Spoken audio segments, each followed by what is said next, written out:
انسانی تاریخ میں سلیمان ابن داؤد ایک ایسا نام ہے جس کے ذکر سے ہی عقلیں حیران ہو جاتی ہیں۔ کہا جاتا ہے کہ آپ کو اللہ نے ایسی سلطنت عطا کی تھی جس کی مثال دنیا کی تاریخ میں نہیں ملتی۔ آپ کے حکم سے ہوائیں چلتی تھی، پرندے آپ کی زبان سمجھتے تھے، جن اور انسان آپ کے لشکر کا حصہ تھے، اور آپ علیہ السلام کے پاس بے شمار نایاب خزانے موجود تھے۔ سونے کے انبار، جواہرات کے پہاڑ، نایاب ہیرے اور ایسی قیمتی چیزیں جو انسانی عقل کو حیران کر دیتی ہیں۔ لیکن سوال یہ ہے کہ یہ خزانہ آج کہاں ہے؟ کیا وہ زمین کی تہہ میں دفن ہے یا جنات نے اسے کسی خفیہ وادی میں چھپا رکھا ہے؟ یہ پہیلی آج بھی دنیا کے بڑے بڑے محققین اور مہمجو لوگوں کو اپنی طرف کھینچتا ہے، اور ہر کھوج ایک نئے راز کی طرف لے جاتی ہے۔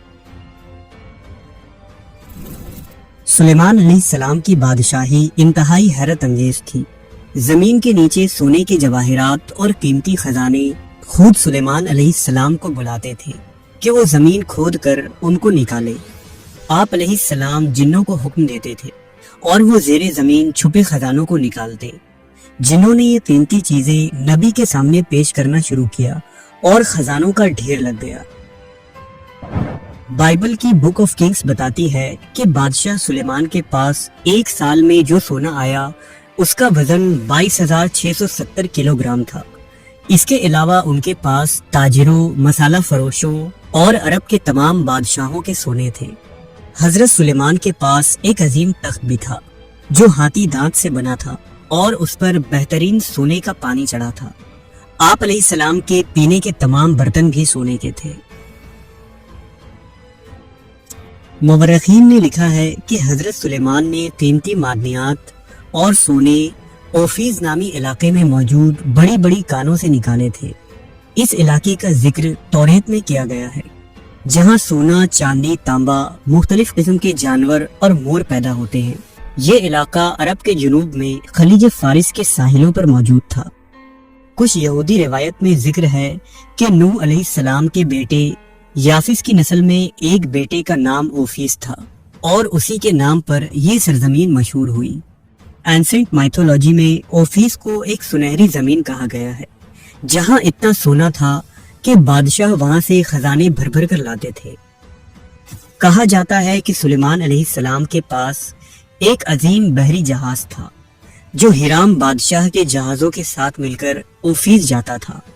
ہر 3 سال بعد یہ جہاز لوٹتے اور اپنے ساتھ سونا، قیمتی لکڑیاں، ہیرے، لال، ہاتھی دانت، طاؤس اور انوکھے جانور لائے جاتے۔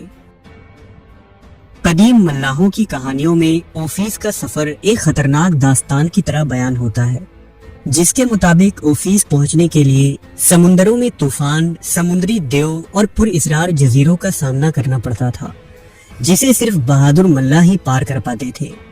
اوفیس میں ایک جزیرہ بھی موجود تھا جہاں ایک سونے کا پہاڑ تھا۔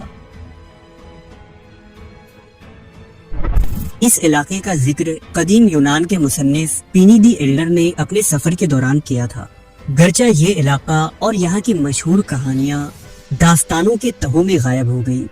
17ویں صدی میں کرسٹوفر کولمبس جیسے سیاحوں نے یہاں موجود قدیم کان اور اس کے خزانوں کو تلاش کرنے کے لیے سمندر کو عبور کیا تھا، لیکن وہ بھی اس میں ناکام رہا۔